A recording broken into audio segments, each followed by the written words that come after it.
Bank കൊടുക്കുന്ന സമയത്ത് ദുന്യവിയായ സംസാരം ഉണ്ടായാൽ ഇമാം സുയൂത്തി റളിയല്ലാഹു അൻഹു ഔലിയാക്കളിൽ നിന്ന് ഉദ്ധരിച്ച് പറയാണ്, ഈമാനില്ലാതെ മരണപ്പെടും. അയാൾക്ക് മരിക്കുന്ന സമയത്ത് ലാ ഇലാഹ ഇല്ലല്ലാഹ് എല്ലാം കഴിയൂല. ബാങ്കിനെ നമ്മൾ വലിയ ബഹുമാനത്തോടെ കാണണം. അള്ളാഹുവിൽ തുടങ്ങി അള്ളാഹുവിൽ അവസാനിക്കുന്ന ദിക്റാണ് ബാങ്ക്.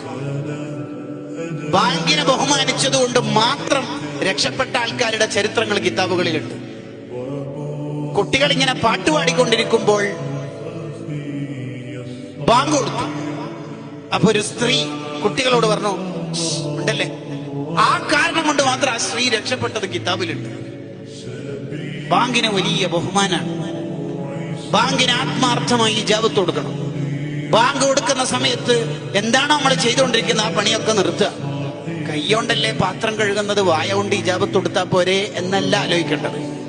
കിതാബ് മുത്താല ചെയ്യുന്ന ആളാണെങ്കിലും ബാങ്കിന് ശ്രദ്ധ കൊടുക്കുകയാണ് വേണ്ടത് എന്ന് ഇമാം ഹദ്ദാദ് റളിയല്ലാഹു അൻഹു പറഞ്ഞത് ഇയാനത്തു ത്വാലിബീൻ എന്ന കിതാബ് എടുത്ത് ഉദ്ധരിക്കേണ്ടത്. അലസരാവരുത്. ബാങ്കിന് വലിയ ബഹുമാനാണ്. ബാങ്കിനെ മൈൻഡാക്കാതിരിക്കുന്നത് വലിയ പ്രശ്നമാണ്. ആ സമയത്ത് അനാവശ്യ സംസാരം നമ്മുടെ ഈമാൻ തന്നെ നഷ്ടപ്പെടുത്താൻ കാരണമാണെന്നാണ് ഇമാം സുയൂത്തി റളിയല്ലാഹു അൻഹു ഒക്കെ നമ്മളെ പഠിപ്പിക്കുന്നത്.